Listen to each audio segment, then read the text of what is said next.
მშვიდობისა დღეს 4 შაბათია საღამოს 10 საათი, რაც ნიშნავს იმას, რომ თქვენ უყურებთ სხვა ნანუკას და დიდი მადლობა ამისთვის და პირველი ამბავი მაინც მინდა იყოს კარგი ამბავი და ხარკოვზე და ირპენზე რომ დაიბრუნეს თავიანთი გავლენა, უბრალოდ ქალაქები დაიბრუნეს უკრაინელებმა, ეს არის კარგი ამბავი და ამიტომ ამ ამბით დავიწყებ დღევანდელ ჩემს გადაცემას. ბოლო დღეების განმავლობაში სულ უფრო და კვირიდან გონია რომ ერთ-ოთხ შაბათს რომ რაღაც ძალიან მძიმე ამბავს მოგიყვებით, შემდეგ 4 შაბათს იმაზე მძიმე უკვე აღარ მოხდება, თუმცა ბუნებრივია რუსები ახერხებენ და პუტინის ქვეყანა ახერხებს კიდევ უფრო მეტი სისასტიკის ჩადენას ყოველ ჯერზე უკრაინაში. დღეს გავრცელდა ძალიან მძიმე ფოტოები, როდესაც დაჭრილი ჩვილი და პატარა ბავშვები დგანან საავადმყოფოებში და თქვენ იცით რომ ბოლო ერთი კვირის განმავლობაში თუ რამე ყველაზე ხშირად გავიგეთ, ეს არის რომ როგორ დამიზნებით ესვრიან ბავშვებს იმ სამარშრუტო ტაქსებს, სადაც ბავშვები არიან და მარიუპოლის ყველაზე სასტიკი ამბავი თქვენ სწორედ ამ ეთერში გაიგეთ ერთი კვირის წინ. მაგრამ ჩვენ კიდევ სამი ძალიან ცუდი ამბავი გავიგეთ. საქართველოს ზუსტად 3 მოქალაქე, 3 გმირი, 3 პატრიოტი დაკარგა უკრაინის ომში. ადამიანები, რომლებსაც ხელისუფლება ან პატივი არ მიაქვს. ერთი სტატუსიც კი არ დაწერეს ჩვენს ჯარისკაცებზე, მათ შორის არც პრეზიდენტმა, არც პრემიერმა და ამ უკანასკნელმა საერთოდ 4 დღის დაგვიანებით მიუსამძიმრა გარდაცვლილ ოჯახებს. დღეს გამთენი ისას დილის 6-ის ნახევარზე უკრაინაში გმირულად დაღუპულ ჯარისკაცებს, მებრძოლებს დავით რატიანს და გიორგი ბერიშვილს თბილისში ჩამოასვენებენ და ადამიანები გამოთქვამენ სურვილს, რომ ისინი აეროპორტში დახვდნენ გმირებს და როგორც რაც არის აუცილებელი ჩვენი სამოქალაქო ვალი, ის შევასრულოთ მათ უთხრათ მადლობა. მადლობა საკუთარი სიცოცხლისთვის, რომელიც შესწირეს ძალიან მნიშვნელოვან ბრძოლას, როგორც უკრაინისთვის, ისე ამ ქვეყნისთვის. მე მინდა რომ თქვენ თითოეულ მათგანს ძალიან კარგად იცნობდეთ და მე მინდა რომ ამ ადამიანების ისტორია თქვენთვის დარჩეს მეხსიერებაში, დარჩეს სოციალურ ქსელში, დარჩეს ჩვენს არქივში და ამ ადამიანებს პერსონალურად ვიხსენებდეთ ყოველ წელს ისე როგორც ვიხსენებთ ტატუნაშვილებს და ასე შემდეგ. აქედან ერთ-ერთ გმირს, რომელსაც მე თქვენ ახლა მოგიყვებით, ფინანსურად ძალიან უჭირს. ამიტომ ჩვენ გადავწყვიტეთ თქვენი კიდევ ერთხელ შეწუხება და მინდა რომ ძალიან გთხოვოთ, რომ თუ თქვენ გაქვთ საშუალება, დავეხმაროთ გია ბერიშვილის ოჯახს. მას 4 მცირეწლოვანი ბავშვი, არა, მცირეწლოვანი ბავშვები არა, მაგრამ 4 შვილი დარჩა. რომლებსაც დაჭირდება, ბუნებრივად დაჭირდება ჩვენი გვერდში დგომა და ჩვენ ეს უნდა უზრუნველყოთ. მაგრამ ეხლა მოგიყვებით გია ბერიაშვილზე, რომელიც 45 წლის იყო. უკრაინაში გაყვა დათო კაცარავას ჯგუფს, თქვენ გახსოვთ რომ ამ ჯგუფს ერთხელ გაუჭირდა წასვლა აქედან, იმიტომ რომ რაღაც შეყონება იყო, შემდეგ მოახერხეს და ისინი წავიდნენ მოხალისეებად უკრაინაში.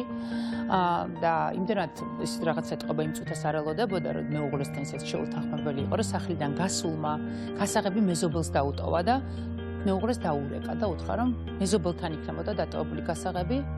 ხოლო სად იყო ის და რას გეგმავდა, მხოლოდ მაშინ გააგებინა ოჯახს, როდესაც პოლონეთის საზღვართან იმყოფებოდა. პოლონეთის საზღვრიდან დაურეკა მის ცოლს და უთხრა რომ ომშია. დავით რატიანი არის მეორე გმირი, რომელსაც ასევე აუცილებლად უნდა იცნავდეთ, რომელიც 52 წლის იყო და ჩვენ რატიანზე ვსაუბრობდით წეღარ, როდესაც მე გეუბნებოდით, რომ მე დღეს თქვენ გადაცემაში გთხოვთ, რომ ამ ოჯახს დავეხმაროთ. გიას მსგავსად ისიც უკრაინის ომში წავიდა დათო კაცარავასთან ერთად და დათო კაცარავას ამ შემთხვევაში მხოლოდ იმიტომ ვამბობ, რომ მას იცნობთ თქვენ და უბრალოდ მარტივი მისახვედრი რომ იყოს, ის იბრძოდა ავღანეთში და აგვისტოს ომში. და სწორედ ეს იყო ინფორმაცია, რაც მე თქვენ უკვე მოგაწოდეთ, რომ 4 ბავშვი დარჩა და მე ვფიქრობ, რომ ამ ოჯახს ძალიან ვჭირდებით ჩვენ ამაში თქვენ დარწმუნებით, როდესაც რეპორტაჟს ნახავთ. ბახვა ჩიკობავა არის მესამე გმირი, რომელიც ასევე გარდაიცვალა, 55 წლის იყო, უკრაინაში ხელისუფლების დევნის გამო იძულებით წავიდა 2003 წელს. მისი სიცოცხლე მარიუპოლში შეიწირეს ოკუპანტებმა. დარჩა მეუღლე და 2 შვილი. ბახვას ერთადერთი გმირია, რომლის რეპორტაჟის დღეს ვერ მომზადდა ობიექტური მიზეზების გამო, ეს მათი სურვილი იყო, რომ რაღაც ამ ეტაპზე არ სურდათ და ბუნებრივია, მე მესმის ამას თავის მიზეზები აქვს, ამიტომ ჩვენ აუცილებლად გავაკეთებთ ბახვაზე ცალკე რეპორტაჟს, იმიტომ რომ ისტორიამ და არქივმა ის ასევე შემოინახოს. მოდი დავიწყოთ დავით რატიანით. დავით რატიანით, იმიტომ რომ ჩვენ ამ ოჯახს ახლა ყველაზე მეტად ვჭირდებით. დაობლებულ 4 ბავშვს. იმიტომ რომ ამ ოჯახს ფინანსურად ძალიან უჭირს. იმის გარდა რომ თქვენ ახლა გთხოვთ, ანგარიშის ნომრები ბუნებრივია, მითითებული იქნება სიუჟეტზე და შემდეგ უკვე როდესაც სოციალურ ქსელში განვათავსებთ რეპორტაჟს, იქაც შეგეძლებათ მათი დახმარება. მე ვფიქრობ, რომ ჩვენს მიერ გადარიცხული 1 ლარიც კი არის შესაძლებლობა, რომ ჩვენ გმირს ადამიანს, რომელმაც საკუთარი ქვეყნისთვის, უკრაინაში, მაგრამ საკუთარი ქვეყნისთვის სიცოცხლე გასწირა, თუნდაც 1 ლარით უთხრათ მადლობა, იმიტომ რომ მოვახერხოთ მისი ოჯახის წევრების უსმენო.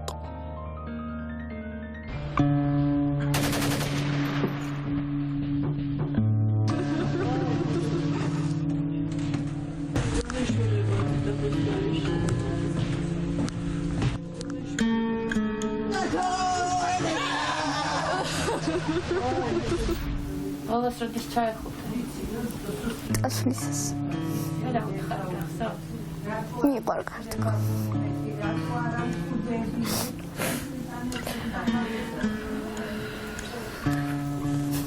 მამიკოს გოგო მოუტანა შარშან დაბადების დღეზე.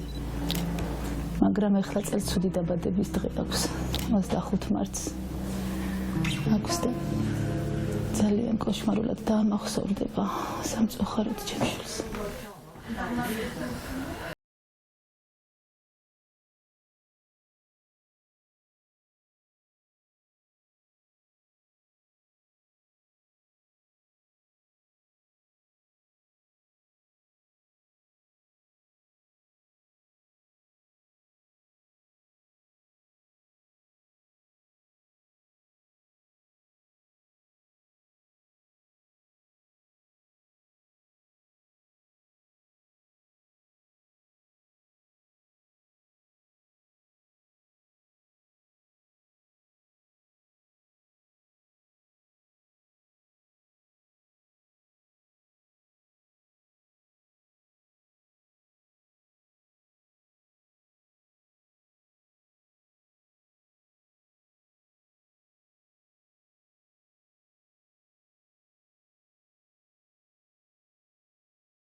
შედეგით ესეა, ესე ვართ. არც აღერც მოვახერხეთ სახლი, ანუ სულ გვინდაო ნატრობდით ძალიან, ნატრობდით ამას. როდის გვეღირსებაო, რომ ჩვენ სახლი გვექნებაო, გადავალთო. მე არ ვმუშაობ და დედები თავიანთი პენსიებით და დათო თავისი პენსიით. ხო იცი შენი იმედი როგორ მაქვსოდა ბავშვებს და დედებსო, ანუ დედა ჩემი იგოვის ხმა დედა ჩემიც მარტო ხელა. ქალია დედამისიც და ბავშვებს და ქალებს შენ გიტოვებ ჩემს მოსვლამდეო. ესე მითხრა. და მე მალე მოვალო, მგეშინია ყველაფერი კარგად იქნებაო. დღევანდელი ჩვენი გადაცემის სტუმრები იქნებიან პირდაპირ ეთერის საშუალებით ჩაერთვებიან გადაცემაში მაშა ეფრასინინა, უკრაინელი ჟურნალისტი, წამყვანი, ძალიან მნიშვნელოვანი ადამიანი ახლა უკრაინაში, იმიტომ რომ ის არის ერთ-ერთი ყველაზე გავლენიანი ინფლუენსერი, რომელიც საკუთარი სოციალური ქსელით და არა მხოლოდ უზრუნველყოფს უკრაინელების დახმარებას და მაშა ძალიან ბევრ რამეს აკეთებს უკრაინელებისთვის და ის არის საოცარი გოგო, საოცარი ქალი, რომელსაც მე თქვენ გაგაცნობთ, რამდენიმე წუთში დარწმუნებული ვარ, ბევრი თქვენგანი იცნობთ, მაშა ჩაგვერთობა უკრაინიდან, ივან დორნი უკრაინელი მომღერალი იქნება ასევე ჩვენი სტუმარი, თუმცა ჩვენ დავიწყებთ ბიჭოლა თეთრაძით, ბიჭით, რომელიც წლებია 12 წლიანი პაუზის შემდეგ თუ 11 წლიანი პაუზის შემდეგ პირველად გამოჩნდება ქართულ ტელეეკრანზე. ის ამდენ წლიანი პაუზა ჰქონდა, ყოველ შემთხვევაში წყვეტა ქართულ ტელემაყურებელთან, მას არ უკონტაქტია ასე ტელეეკრანის მეშვეობით. მისი პირველი გამოჩენა იყო თავიდანვე განაცხადი, რომ ყველასგან განსხვავებულია, არასოდეს ეშინოდა ექსპერიმენტების და რაც მთავარია, არავის გავდა. ამიტომაც საქართველოს მოდის მასშტაბები ეპატარავა და წავიდა უკრაინაში და პარალელურად მოსკოვში და ორივე ქვეყანაში წარმატებას მიაღწია. სამოდელო სახლები, მიყავდა გადაცემები, იყო ყველაზე და არის ახლა ყველაზე პოპულარული უკრაინელი მომღერლის ლობოდას პროდიუსერი, წარმოადგენდა ცნობილი ბრილიანტების ბრენდს და რაც მთავარია, საქართველოშიც, უკრაინაშიც და რუსეთშიც იყო ადამიანი და არის ადამიანი, ძალიან კარგი ადამიანი, ბიჭოლა თეთრაძე, ჩემი მეგობარი. ბიჭოლა, მოგესალმები, როგორ ხარ? გამარჯობა ნანუკა, მოგესალმები შენს და ჩვენს მაყურებელსაც ცოტა მიჭირს საუბარი, მაგრამ მზად ვარ გიპასუხო. პირველ რიგში მინდა გითხრა უღრმესი მადლობა, მე ვიცი შენ ახლა რამდენ გადარბენებში ხარ, რამდენ ბიუროკრატიულ საკითხებში ხარ და შესაბამისად უნდა გითხრა ძალიან დიდი მადლობა იმისთვის, რომ დრო გამონახე, ჩვენ მქონდა დიდი ხანგრძლივი მცდელობა, მაგრამ ფიზიკურად ამას ვერ ახერხებდი და დავიწყოთ თავიდან. შენ იმდენად არ გაგიმართლა, ჯერ ესეთი მოდი დავიწყოთ იქედან, რომ მაყურებელმა რომ აღიქვას, ახლა თორემ ეს ძალიან კარგად ვიცი, შენთვის ეს ქვეყანა უკრაინა და თავის მხრივ რუსეთიც, რომელმაც რაღაცნაირად ორივემ, თუმცა უკრაინამ უფრო მოგცა, რა ვიცი, თავიდან ხელახლა შექმნის საშუალება არსებობის, ცხოვრების და ასე შემდეგ. მოდი მოგვიყევი შენი ურთიერთობები ჯერ უკრაინასთან. პირველ რიგში შესწორებას შევიტან, მე არ ვარ სვეტას პროდიუსერი, ჩვენ უბრალოდ მეგობრები ვართ და რა თქმა უნდა, მის სტილზე ვზრუნავდი. ხო და მე რაღაცნაირად აღვიქვამდი, რომ რაღაცა იმდენად ჩართული იყავი, რომ აღვიქვი. ძალიან ჩართული. ჩვენ ძალიან ახლო შეიძლება ითქვას ოჯახის წევრები ვართ.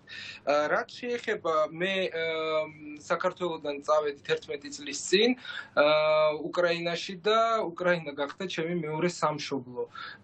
ესეთი შეიძლება ითქვას ძალიან დიდი ტრამპლინი იყო ჩემი ცხოვრებისთვის, იმიტომ რომ 5 წელი ჩინეთშიც ვიცხოვრე, მაგრამ 5 წლის განმავლობაში მიუხედავად ამ ხელა დიდი დაშორებისა, ყველა უკრაინელი მეგობარი, ვისთანაც დავმეგობრდი, კიდევ უფრო ახლოები გახდნენ ჩემთვის. და მოსკოვი ეს ბოლო წელს იყო ჩემს ცხოვრებაში, იმიტომ რომ უკრაინაში ყოფნის დროს მივიღე ტელევიზიიდან შემოთავაზება წამეყვანა ამერიკული უცნობილესი შოუ Say Yes to the Dress, Скажи платью да, ესე ერქვა საქორწილო კაბებზე და დავთანხმდი, იმიტომ რომ იყო ერთადერთი რაღაცა სიახლე ჩემს ცხოვრებაში, სადაც შეიძლებოდა თავი მეცადა და რატომაც არა. და მანამდე მიწევდა ჩასვლა, რადგან ალბათ ხალხი არ ვიცი რამდენად იციან, მაგრამ მე ვმუშაობ უკრაინელ არტისტებთან, მომღერლებთან, როგორც სტილისტი, როგორც არტ დირექტორი, როგორც სვეტა, ასევე ესეთი ჯგუფი არის და ვანიასაც, დორნსაც ბევრი ჩემი რაღაც იდეებით თავის კარიერაში რაღაც ცვლილები გაუკეთებია, ჩემი იდეით კლიპი გადაიღო და მე ამ არტისტებთან მუშაობის გამო რაღაცა ივენთებზე მიწევდა ხოლმე მოსკოვში ჩასვლა და ბოლო პერიოდში შეიძლება ითქვას ცხოვრობდი კიევსა და მოსკოვს შორის, სანამ ომი დაიწყებოდა. ფაქტიურად იცი რა არის? უკრაინა გარდა იმისა, რომ შენთვის რაღაც ახალი შესაძლებლობების ფანჯარა იყო, რომელმაც გაგიხსნა შემდეგ უკვე სხვა ფანჯრები, ამის გარდა იყო შენი ძირითად საცხოვრებელი სახლი. ხო ესე იყო? მე მახსოვს, რომ შენ ძირითად იყავი უკრაინაში. კი, ყოველთვის ესე იყო. 11 წლის განმავლობაში, სადაც არ უნდა მეფრინა, სახლი მაინც იყო უკრაინაში. იყო უკრაინა. იცით რა, იმის შეგრძნება სამშობლოსი ძალიან რთულია საზღვარგარეთ და ვინც წასულია ალბათ იცის ეს რა შეგრძნება და აი უკრაინა მომცა ის გრძნობები, ის რაღაც სიყვარული, რამაც აქცია ჩემს სამშობლოდ. ხო, მესმის. რა თქმა უნდა, მეორე სამშობლოდ, იმიტომ რომ საქართველოს ყოველთვის იყო და იქნება ჩემ პირველ სამშობლოდ. იცი რა არის თან ყველაზე მთავარი არის ის, რომ როდესაც რაღაცნაირად იმიგრაციაში არ გრძნობს საკუთარ თავს, მე ვფიქრობ, რომ ამაზე მეტად რა უნდა ყველაზე დიდი გამართლებაა სინამდვილეში, როცა გიწევს შენი ქვეყანა შორცხოვრება და აბსოლუტურად არ გაქვს იმის განცდა, რომ ემიგრანტი ხარ. ბიჭოლა, შენ ძალიან არ გაგიმართლა, იმიტომ რომ როდესაც ომი დაიწყო, იყავი მოსკოვში. კი ბატონო. აი ხა მინდა მომიყო ის დღე და შემდეგ უკვე ის დღეები როგორ განვითარდა და რა მოხდა? სამწუხაროდ ვიყავი დავბრუნდით შტატებიდან 22 რიცხვში და 24-ში დაიწყო ომი და ჩვენი აქტიური რაღაცა პოსტების გამო რა თქმა უნდა შეგვექნა ხარდამჭერი პოსტების გამო უკრაინის მიმართ, ხო? რა თქმა უნდა, კი ბატონო და ჩვენ ისედაც გქონდა უკვე გადაწყვეტილი, რომ უნდა წამოსულიყავით, მაგრამ ალბათ ხვდებით, რომ რაღაც სანამ ამ ყველაფერს მოაბავ და ძალიან რთული იყო გამოფრენა. სიმართლე რომ გითხრათ, 2 დღის განმავლობაში როცა მუქარები გაისმით, ჩვენ სახლიდან არ გავდიოდი და 2 დღე დამჭირდა, რომ გამომეხწია, არ ვიცი როგორ შეიძლება. ანუ ტექნიკურ პრობლემებს ამბობ, ალბათ სანამ ბილეთი იყიდე, ვიდრე ადექი და ამ ტექნიკურ შეუძლებელი იყო, ბატონო, კი ბატონო და თან ჩემზეც არ არის დამოკიდებული, მე ვახსენე, ოჯახივით ვართ თქო და მეგობრები იყავით ერთად? მარტო არ ვიყავით, ხო, მეგობრები ვიყავით და ყველა ისე განვიცადე და ესეთი რაღაც ჩამოინგრა ყველაფერი ჩვენ ვერ მივხვდით რა მოხდა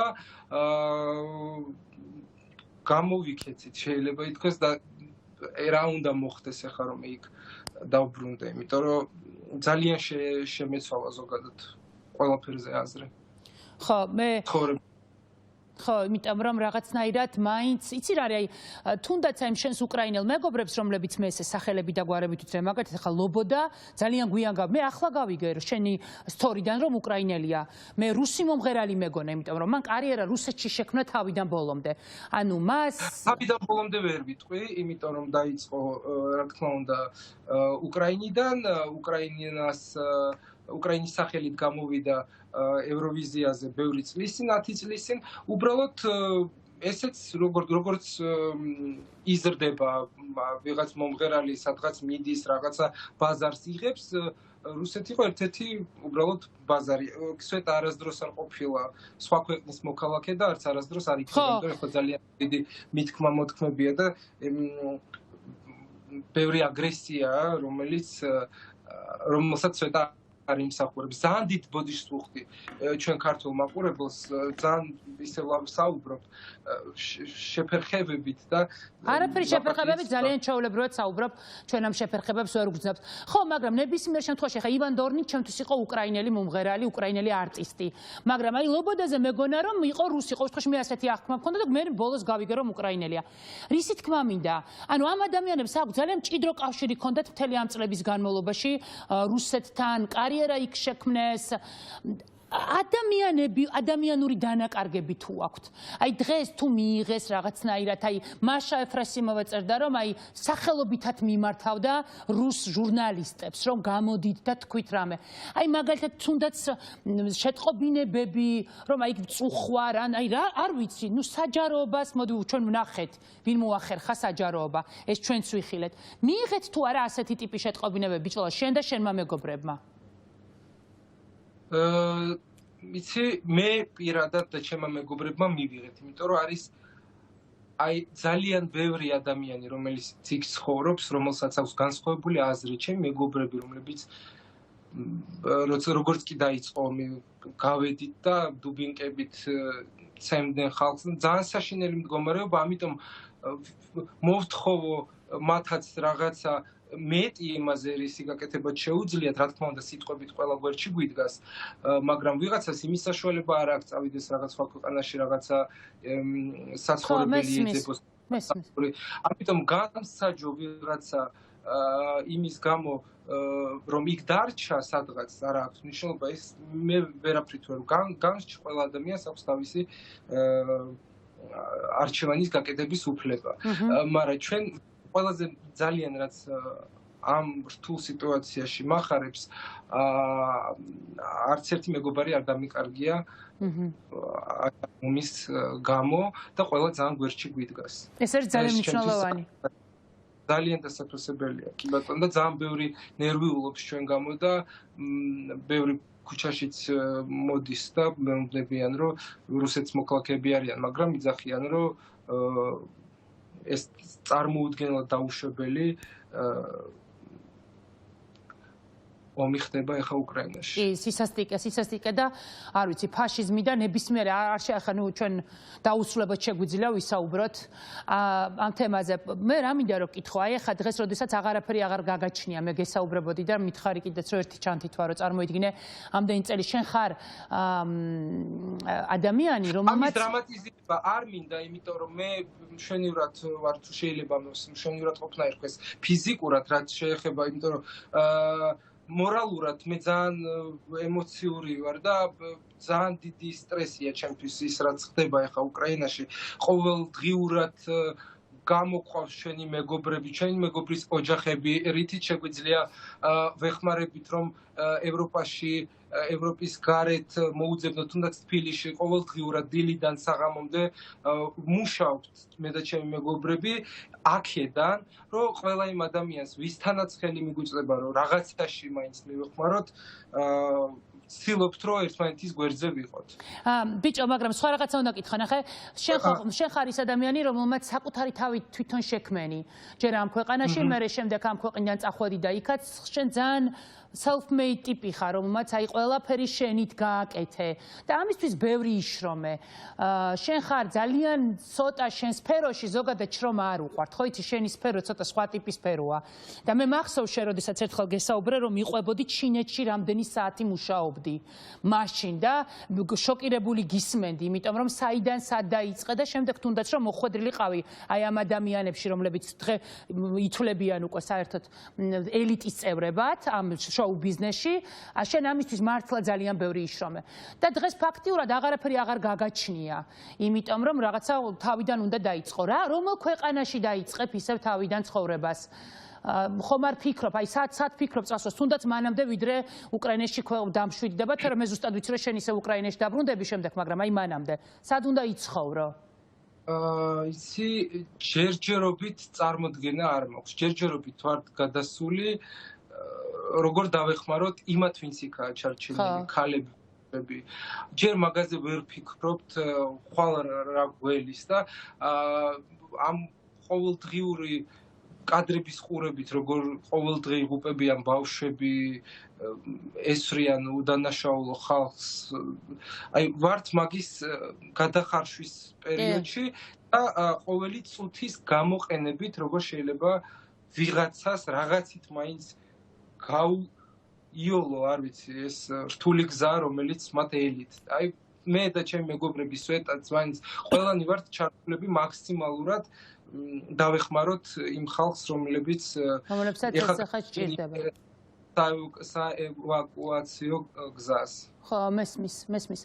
ჯერჯერობით არ მაქვს გაწყვეტილი სად ვიცხოვრებ, რას გავაკეთებ, მაგრამ ყველაზე ნაკლებად ამ მომენტში ვფიქრობ იმაზე, მე როგორღაც ცხოვრებაში არაერთხელ მქონია დავარდნები და როგორღაც ჩემი შრომითვე და ღმერთის წყალობით რაღაცა იქნება. მთავარია ომი დამთავრდეს. აუცილებელი და ერთიც უნდა გკითხო, აი ყველაზე მეტად როდი შეგეშინდა, ეს მინდა ყველა სტუმარს ვკითხო, აი რა ეპიზოდში გქონდა ეს, როდესაც გეგონა რომ ეს ბოლოა. აი მე მაგალითად მარიუპოლის თეატრი რო დაბომბეს, მაი მაშინ და აი შე როდის გქონდა ეს?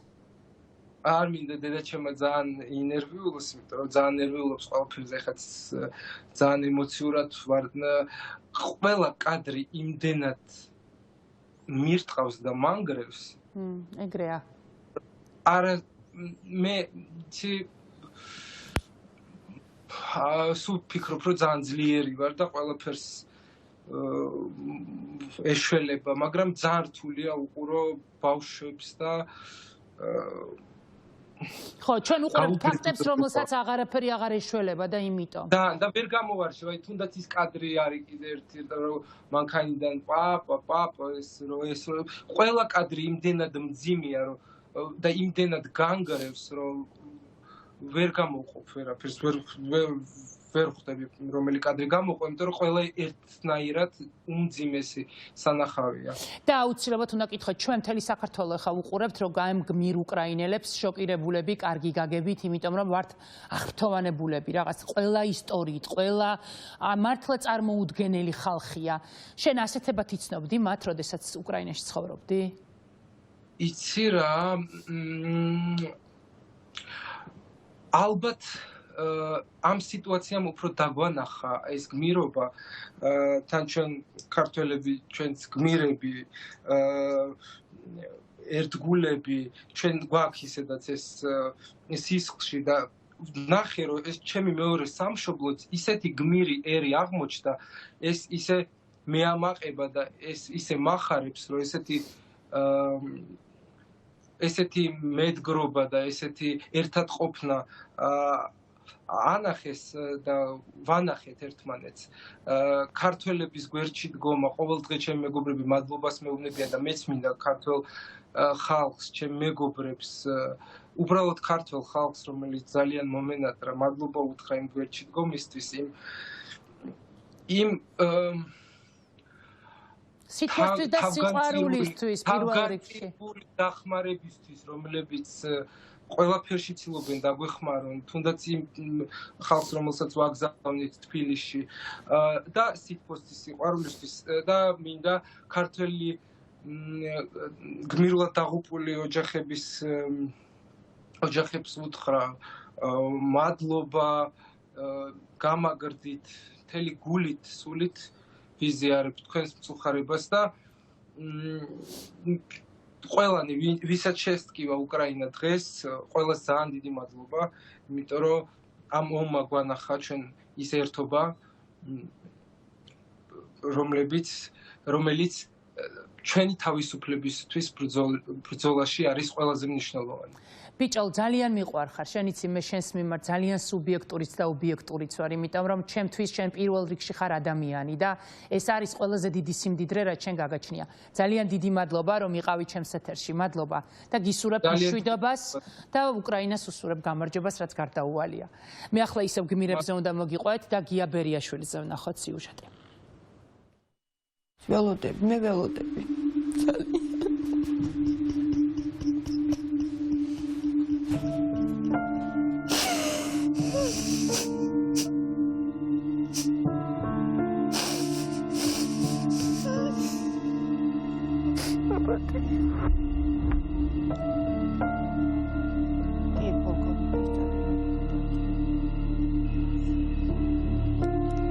მარი მიწერა, მამა გამოცდა ჩავაბარეო კარგათო და აი ეხლა მოგაჩვენებ. შემოგიოლეს მამა რა. თელი ცხოვრება შემოგიოლეს შენ მაგრა გამახარ. მიყვარხარ ჩემო ჭკვიან ონკოგოში.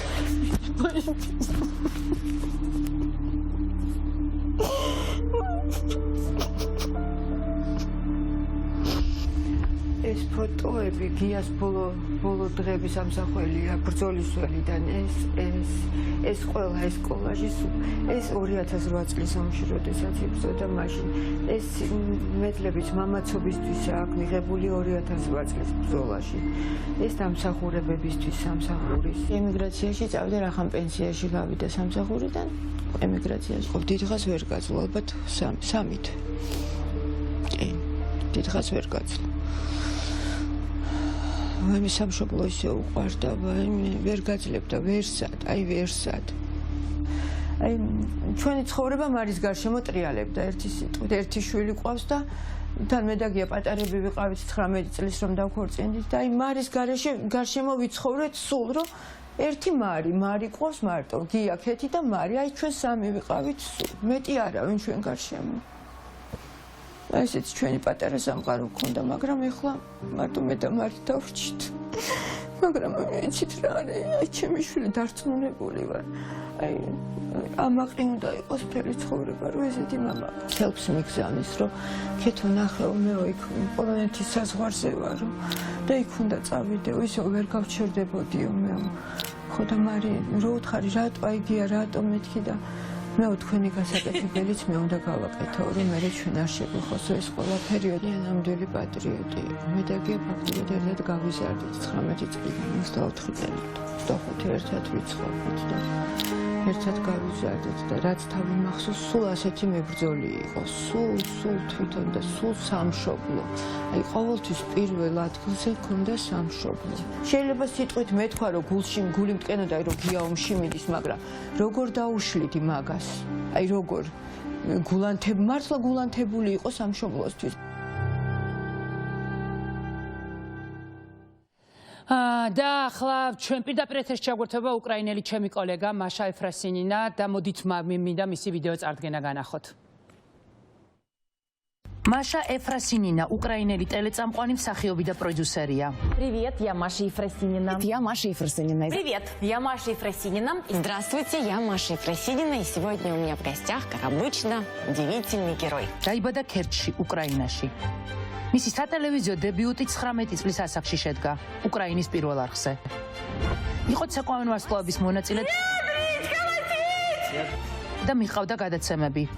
ვარსკვლავების აკადემია, გაიღვიძა ცნობილმა, ევროვიზია, უეფას მიმოხილვა და ასე შემდეგ. გადაღებულია 7 ფილმში.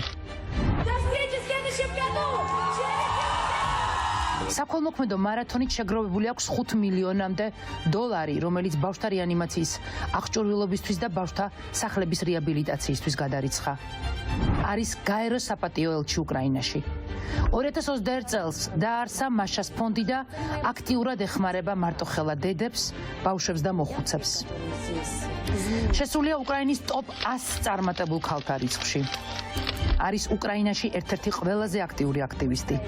Началась ракетная атака на Киев. И я не знаю, как моя столица это переживет. Прямо сейчас по ней бьют ракеты. ყავს მეუღლე და 2 შვილი. მხოლოდ ინსტაგრამზე მას 2 მილიონამდე გამომწერი ყავს. მაშა, მოგესალმებით. მე ფეხზე წამოგიდგებით თქვენ მართლა პატივისცემის ნიშნად, იმიტომ რომ მთელი ამ ხნის განმავლობაში თუ მინდა ადამიანური კუთხით გავიგო რა ხდება მან და თუ რამე ჩემთვის შემდეგ უკვე იმ საზარელ კადრებს აღარ თვლი, მაგრამ აი ჟურნალისტისგან მოწოდებული იყო საოცრად ემოციური, ეს იყო თქვენი პირდაპირი ჩართვები ინსტაგრამზე. და მე მახსოვს თქვენი პირველი პირდაპირი მიმართვა, როდესაც რუს კოლეგებს მიმართავდით, რომ დაეწყოთ ხმის ამოღება და დაეწყოთ რეაგირება, რა ხდებოდა და ეს იყო მართლა ძალიან ემოციური. მე თქვენ ძალიან გაფასებთ და თქვენ ძალიან ბევრი გაფასებთ საქართველოში, რომ იცოდეთ და მე მინდა და რომ ეს თქვენ პერსონალურად გცოდნოდეთ ამ თქვენი ემოციების, ამ თქვენი მცდელობების გამო და იმის გამო, რასაც აკეთებთ ახლა უკრაინელი ხალხისთვის და ზოგადად როგორც ასრულებთ თქვენს პროფესიულ მოვალეობას ახლა უკვე სოციალურ ქსელში. მე მინდა პირველ რიგში გკითხოთ დღეს თქვენი გადასახედიდან რა ხდება აი ამ წუთას, აი დღევანდელ დღეს უკრაინაში, რა ეტაპზეა ახლა უკრაინა-რუსეთის ომი?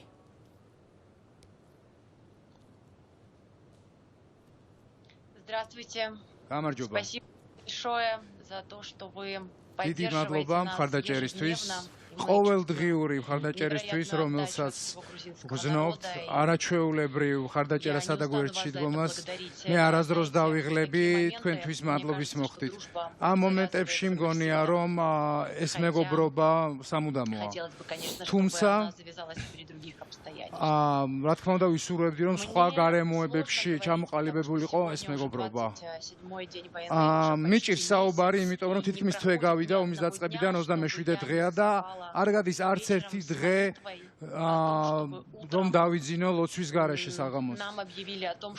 რომ დავიძინო ლოცვით და ვინატრო რომ როცა გავიღვიძებ დილით ეს ყოფილიყო უბრალოდ საშინელი სიზმარი. ადრე ეს ჰქონდა წაკითხული ან ფსიქოლოგიის კურსზე მოსმენილი, რომ როდესაც საშინელი ტრაგედიის და რაღაც შოკის რამდენიმე ფაზა არის. პირველი კვირები იყო ან სულ სხვა რაღაცების გააზრებაში. მე გავიაზრე, რომ უკრაინა უდიდესი ქვეყანაა, უდიდესი ერი ვართ. არასოდეს დავიღლებით ჩვენი განვახორციელოთ ჩვენი უფლება თავისუფლებაზე. наверное, какие-то клетки внутри. ალბათ რაღაც უჯრედები დაიშალა შიშისაგან ჩვენში. ჩვენ აღარ ვიქნებით ისეთები როგორიც ვიყავით. ჩვენ ცივილიზებული ერი ვართ, რომელიც იყურება წინ, გეგმავს წლობის წინ, ხალხი, რომლებიც საუკეთესო უნივერსიტეტებში აგზავნის თავიანთ შვილებს, რომელსაც ესმის, რომ ყველაფერი საუკეთესო გვაქვს წინ. და სწორედ ამ ხალხმა დატოვა საკუთარი სახლები. პრაქტიკულად სულ ყველამ დატოვა სახლები, ცხოვრობენ შიში და არ იციან, როდის დაბრუნდებიან და დაბრუნდებიან თუ არა საერთოდ. მე შედარებით უსაფრთხოდ ვარ. დიდი მადლობა კეთილ ხალხს ამისათვის. მარიუპოლში ხალხი საშინელ მდგომარეობაში ცხოვრობენ. ასევე სუმის მაცხოვრებლები, ასევე ხარკოვის მაცხოვრებლები. ჩვენ არ ვცხოვრობთ ყოველდღიური დღით. ჩვენ ზოგადად მიუხედავად იმისა, რომ ჩვენ გმირობები არ გვიკვირს, ეს ქვეყნის ისტორია ზუსტად გმირების მაგალითად გმირებმა მოიყვანეს აქამდე ეს ქვეყანა, მაგრამ მაინც ამ დღეების განმავლობაში გაოგნებულები უყურებთ უკრაინელებს, იმიტომ რომ წარმოუდგენელია, რომელი ქვეყნის, რომელ სცენარი შეიძლებოდა დაეწერა, აი ეს რაც ახლა ხდება, ადამიანური ისტორიები, ქალი, კაცი, ბებია, ბავშვი, სასულიერო პირი, საერო პირი, ამას მნიშვნელობა არ აქვს. ჩვენ მართლა გიყურებთ სიამაყით, როგორც თქვენი მეგობრები, როგორც თქვენი გულშემატკივრები, იმიტომ რომ ამ ქვეყნის უმრავლესობა კი არა, ეს ქვეყანა მთლიანად ძალიან მცირე გამონაკლისების გარდა და არც მგონია რომ ასეთები არსებობენ, დღეს უკრაინელები არიან და მართლა ძალიან ვამაყობ თქვენით. ყველანი გიყურებთ, ცოტა გშურს თქვენი, ცოტა ვამაყობ თქვენით, ყველაფერი ერთად არის, იმიტომ რომ გშურს ამ ადამიანური ინსტინქტების, რომელიც თქვენ გაქვთ, მარტივად ერთიანობის დღეს მთელი პოლიტიკური ველი თქვენთან ერთიანია.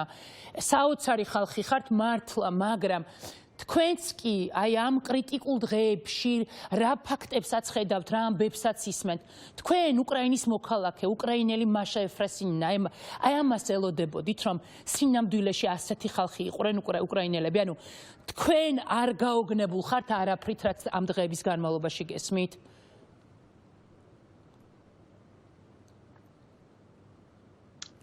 У меня не понимаете? Цитра შეასაქმე. Мы сейчас много про это говорим. Ამაზე ბევრს საუბრობთ. Ახლა.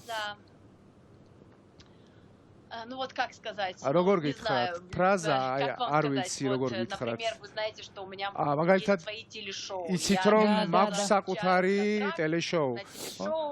მაქვს კონტრაქტი დავუშვათ ტელეშოუზე, ან სარეკლამო კონტრაქტს ვაფორმებ და ანუ როგორც ყველა ცივილიზებულ ქვეყანაში და პროფესიულ საზოგადოებაში ყოველთვის არის ფორს-მაჟორის პუნქტი. და არასოდეს არ ყოფილა ჩვენს კონტრაქტის форс-мажорულ ერთ-ერთ პუნქტად ომი. Да, то есть оно произносилось вот только с такой интонацией, потому что ისეთი ინტონაციით ითქმებოდა, რომ აი მხოლოდ ომი თუ მოხდება. ხო, ანუ აი სერიოზულად არავის არ ჩაუთვლია. არავის არ ჩაუთვლია, რომ ეს პრინციპში შეიძლება მოხდეს. მაგრამ ჰიპოთეტიურად რომც კი დაგვეშვა, არასდროს არ გქონია არასდროს შეგვპარვია ეჭვი იმაში, რომ ხალხი გამოვიდო და თავის ქვეყნის დასაცავად. ნუ დავივიწყებთ, რომ 2014 წელს ჩვენ წაგვართვეს მიწა ყირიმი. 2014 წელს რუსული ჯარი შემოვიდა დონბასში. 2014 წლიდან დაგზე ტომრებზე, ხალიჩებზე, მაგრამ მიუხედავად ამისა, იყო ჭერი, იყო ფაფა, იყო ცხელი ჩაი, იყო სუფთა პირსახოცი და კეთილი ღიმილი. აი ამას არასდროს დავივიწყებთ. ფაშიზმზე და როდესაც საუბრობთ დღეს უკვე გენოციდის მცდელობაზე რუსეთის მხრიდან, ცალკე უნდა გამოვყო ბავშვების ეპიზოდი. ასეთი სასტიკი ომში შენი ოპონენტი, შენი მტერი იყოს ასეთი დაუნდებელი და გამიზნული ბავშვების მიმართ, ეს არ ვიცი, ეს წარმოუდგენელი ამბავია ახლა რა ისტორიაც იწერება უკრაინის ტერიტორიაზე რუსების მიერ ჩადენილ სისასტიკეს გულისხმობ. თქვენ რუსებთან კონტაქტობდით, მეგობრობდით, გქონდათ ამ ქვეყანასთან ურთიერთობა, ჩვენ ქართველებმა დიდი ხნის წინ გავწყვიტეთ და ჩვენ ძალიან დიდი ხანია ამ ხალხთან დისტანცირებთ და არც ვიცით როგორ ვიკონტაქტოთ. აი რაღაცა თითქოს ზოგი ჩვენს ქვეყანაში ფიქრობს, რომ ხალხმა არაფერი დაგვიშავა და მხოლოდ პოლიტიკა, ზოგი ამას არ ვეთანხმებით. ანუ ჯერ ჩვენ თვითონ ერთმანეთში ვთანხმდებით რა უნდა ვქნათ, მაგრამ ამ ქვეყანაში რუსი იმპერია უკვე დიდი ხანია. აი ხვენი ზოგადად რუსების გადაფასება, ამ ერის გადაფასება დაიწყეთ თუ არა და როგორ შეძლებთ ამ ხალხთან ურთიერთობას ხვალ? როგორ შეძლებთ ამ ქვეყანასთან ურთიერთობას ხვალ?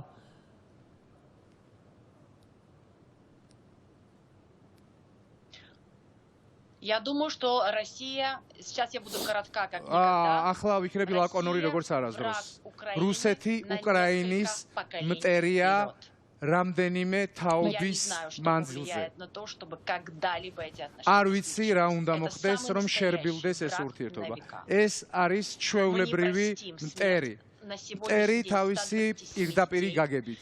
არ ვაპატიებთ 170 მკვდარ ბავშვს, ასობით დაჭრილ ბავშვს, სასწრაფოს მანქანებში ჩასხრელ ბავშვებს, თავშესაფარში ჩასულ ბავშვებსაც კი ეს ნაძირლები ბომბებს ესვრიან.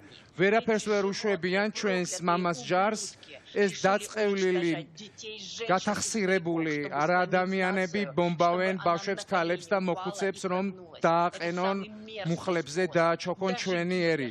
ამას ჰიტლერიც კი არ შვებოდა. და ჟურნალისტებიც აუცილებლად უნდა ვთქვათ, თან ახლა ამ წუთებში გავრცელდა ინფორმაცია, რომ პროფესიული მოვალეობის შესრულების დროს უკრაინაში მოკლეს ჟურნალისტი აქსანა ბაულინა. და ეს არის ომი ასევე, სადაც ჟურნალისტებს დამიზნებით ესვრიან.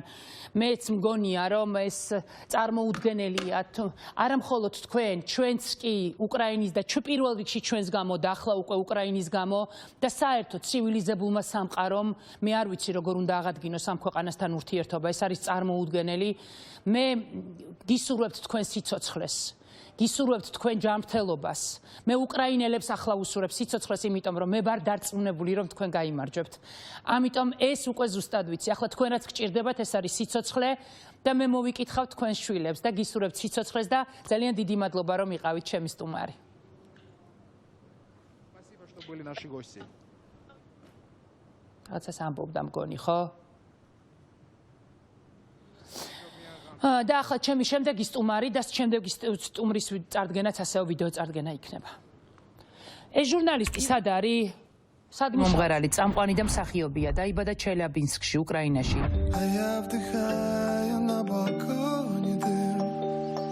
2007 წელს შექმნა მუსიკალური ჯგუფი, თუმცა მალევე სოლო კარიერა ამჯობინა და ჯგუფი დატოვა.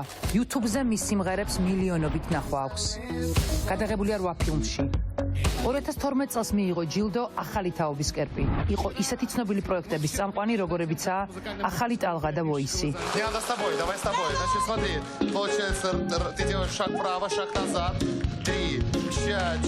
Раз на меня, 2, 3, да, раз. Теперь быстрее в ритме и раз, 2, да, 3, раз, да, 2015 წელს აღმოსავლეთ უკრაინაში შეერაღებული კონფლიქტის დროს სოლიდური თანხა გამოყო დონბასში უკრაინელი სამხედროებისთვის. აქტიურად ეხმარება დამწყებ უკრაინელ მომღერლებს ფინანსურად.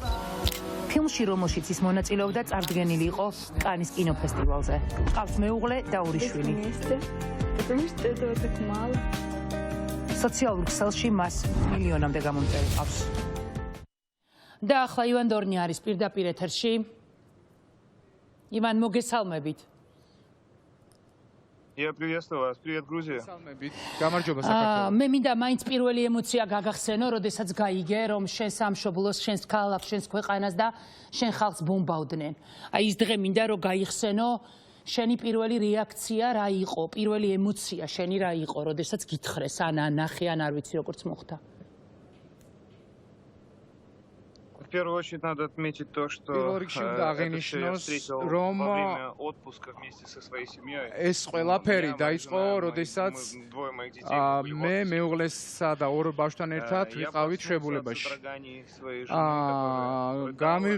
გავიღვიძე ესეთი შეკრთომისგან, შეხტომისგან ჩემი მეუღლის, ვკითხე თუ რა ხდებოდა და მიპასუხა რომ ომი დაიწყო. და ასე შევიტყვი ამის შესახებ.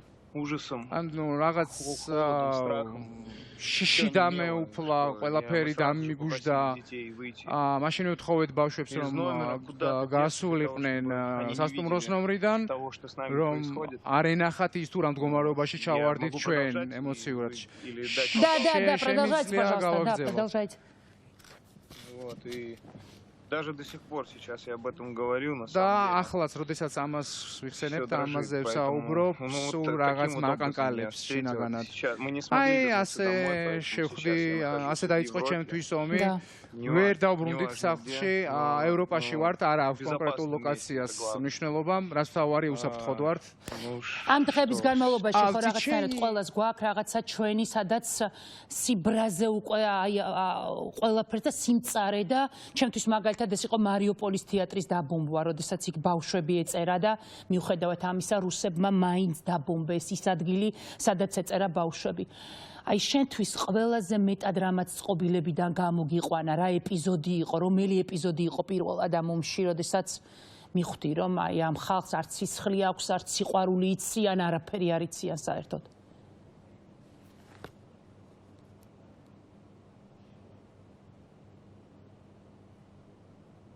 На самом деле интересный момент заключается в том, что еще до того, იქამდე სანამ ომი დაიწყებოდა 23 თებერვალს უკვე საკმაოდ გაბრაზებული ვიყავი და ეს ბრაზი მქონდა რუსეთის ფედერაციის მთავრობის მიმართ იმის გამო თუ რასაც ჩადიოდნენ почти всей нашей границы. თითქმის მთელი ჩვენი ჩრდილო აღმოსავლეთი საზღვრის პერიმეტრზე ჯარები მოაგროვეს. სულდა 23 რიცხვში გამეკეთებინა განცხადება, თუ რა არის ჩემთვის უკრაინა, თუ რა არის ჩვენთვის უკრაინა, რომ ჩვენი კულტურა გვაქვს, ჩვენი ენა გვაქვს, ჩვენი სუვერენიტეტი გვაქვს, გვაქვს წარსული, აწყო, მომავალი.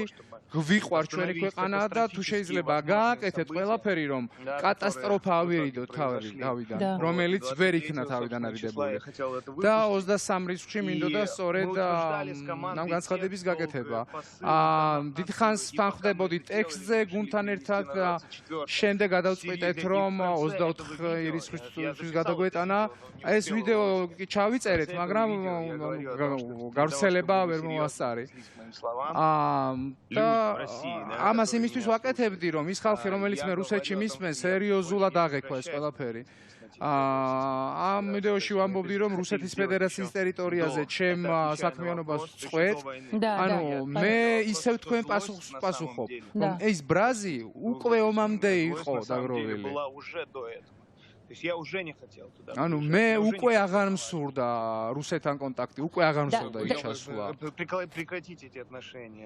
ანუ უკვე მსურდა ამ ურთიერთობის გაწყვეტა, მაგრამ როდესაც მივხვდი რომ არაფერი ადამიანური ამ ქვეყანას არ გააჩნია, როდესაც დაიწყო თუ არა პირველი დაბომბვა, ყველაფერი ნათელი გახდა მაშინვე. ზოგადად როგორ წარმოგიდგენიათ ამ ქვეყანასთან და ამ ერთან ურთიერთობის გაგრძელება? თქვენი უამრავი მეგობარი გყავთ, თქვენ რაღაცა თქვენი კონექშენები გაქვთ ამ თქვენი კავშირები გაქვთ ამ ქვეყანასთან. აი ხვალ და ზეგ ზოგადად ამ ქვეყანასთან ურთიერთობა როგორ წარმოგიდგენიათ? ომის დასრულების შემდეგ გულისხმობ მე. Я не могу себе представить. ვერ წარმომიდგენია. Сейчас ახლა ვერ რუსეთის ფედერაციასთან ურთიერთობა ვერ წარმომიდგენია. რა თქმა უნდა, მყავს ადეკვატური მეგობრები რუსეთში. მათ უმრავლესობას სხვათა შორის უკვე დატოვა რუსეთის ფარგლები, მაგრამ მათთანაც კი მიჭირს იცით ურთიერთობა. აი წარმოიდგინეთ скажем, отпечаток, который ეს ანაბეჭდი, რომელიც ესე ღრმად აისახა ჩვენ სულებში, არ მაძლევს იმის საშუალებას, რომ ადეკვატურ რუსებსაც კი ესე უყურო.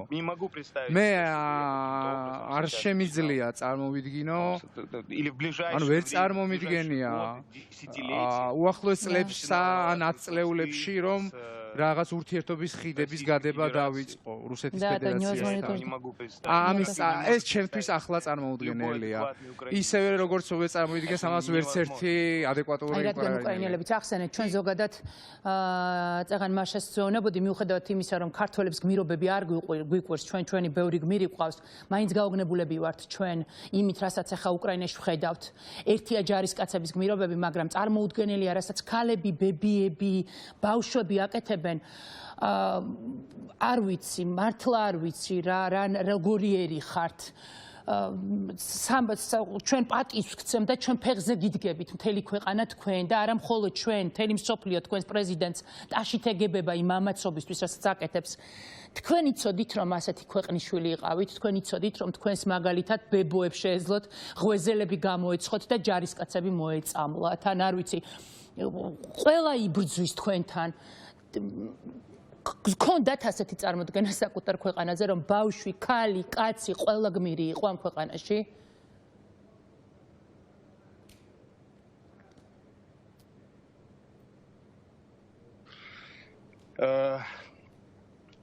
Спасибо за вопрос. Мадლობა კითხვისთვის. На самом деле мы чувствуем поддержку всего мира, в том числе საქმე იმაშია, რომ ჩვენ გძნობთ ამ ხალხაჭერას სოფლიოს, მათ შორის საქართველოს ხალხაჭერას და რა თქმა უნდა ეს გვაფრთიანებს და ენერგიას გვაძლევს. მე სიმართლე რო გითხრათ, არ მახსენდება, როდის იყო უკრაინა ასეთი ერთიანი, როგორც ახლა. გასაგები მიზეზების გამო.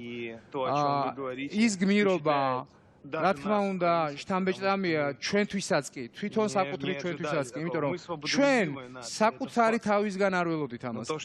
დიახ, ჩვენ თავისუფლების მოყვარე ერი ვართ, მაგრამ რომ თუ ასე ვიომებდით, ჩვენი ბებოებიანად ჩვენი ანუ სხვადასხვა ერის ერების წარმომადგენლებიანად ზოგი ტანკს იპარავს, ზოგი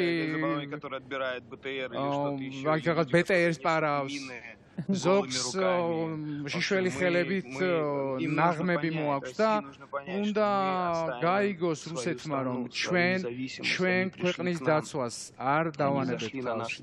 ისინი მოვიდნენ ჩვენთან და ჩვენს თავისუფლებასა, კულტურას და სუვერენიტეტს და შეეცადნენ გათელვას. ბოლომდე ვიგებით. Я уверен, что так бы делала на самом деле любая адекватная. და დარწმუნებული ვარ, რომ ნებისმიერი ადეკვატური ერი ასე მოიქცეოდა, რომელსაც სურს რომ იყოს თავისუფალი, დამოუკიდებელი და სუვერენული. სწორედ ამას ვაკეთებთ.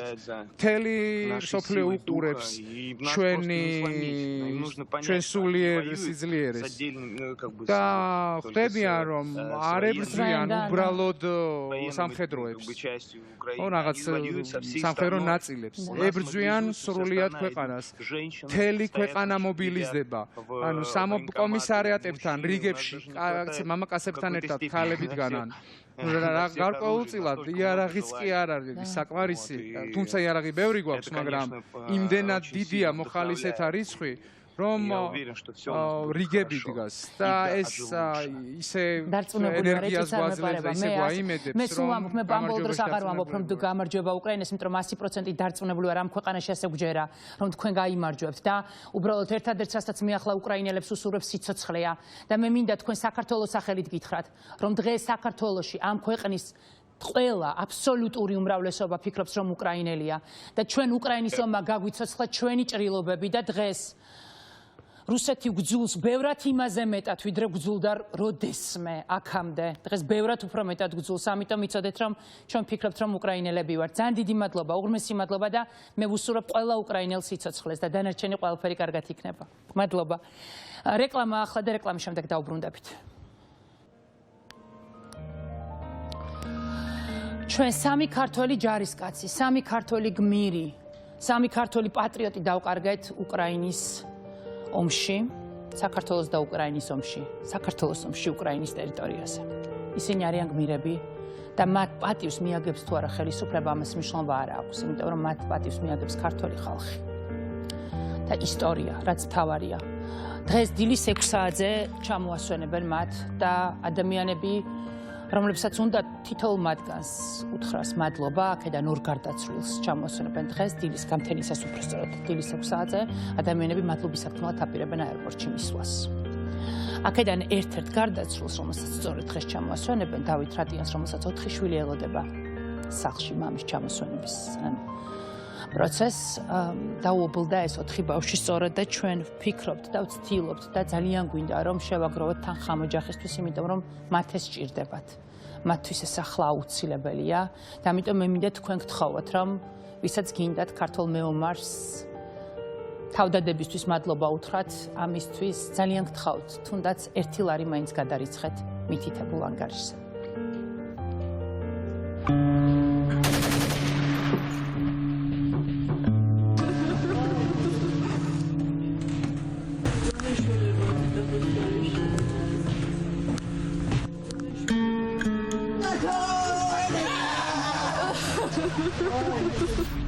Όλος ρωτής τσάιχο. Ασφίσες. Μία παρακάρτηκα.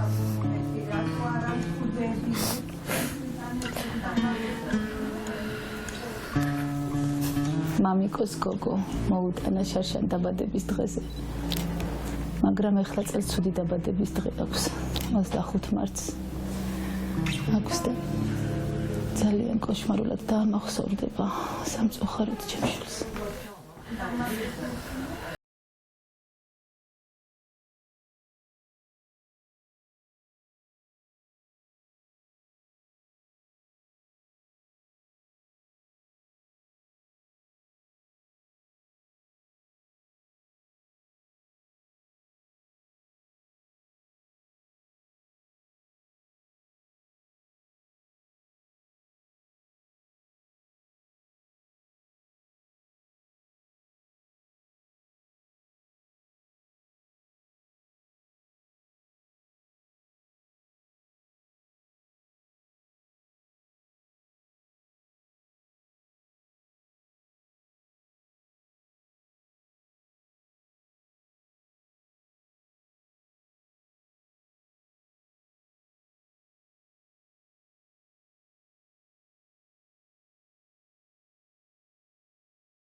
შედეგით სესია ესე ვართ. არც ვერც მოვახერხეთ სახლი, ანუ სულ გვინდაოდ ნატრობდით, ძალიან ნატრობდით ამას. როდის გვიღირსებაო, რომ ჩვენ სახლი გვექნებაო, გადავალთო. მე არ ვმუშაობ და დედები თავიანთი პენსიებით და დათო თავისი პენსიით.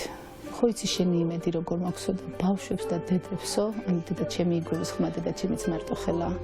ქალია დედამისიც და ბავშვებს და ქალებს შენ გიტოვებ ჩემს მოსვლამდეო. და მე მალე მოვალო, მოგეშინია, ყველაფერი კარგად იქნებაო.